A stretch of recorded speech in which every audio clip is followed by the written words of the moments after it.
Hello guys, welcome to Pronouncist, your pronunciation guide. Today we will learn how to pronounce the word shown on the screen. Prejudice. Both US and UK have the same pronunciation of this word. Prejudice.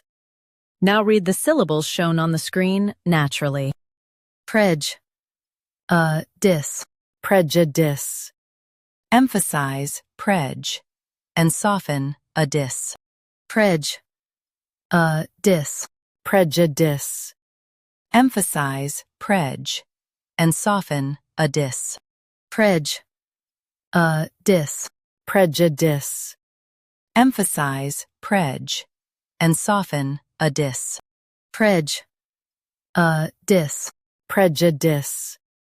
Practice repeatedly and you'll soon be able to say this word perfectly. The best way to practice is to repeat the syllable multiple times. The meaning of the word is an unfair opinion about someone. Try repeating this word several times to improve your pronunciation. We post daily videos on useful and commonly mispronounced words to help you speak clearly and confidently. Like this video and subscribe to Pronouncist for more pronunciation guides. Thanks for watching us.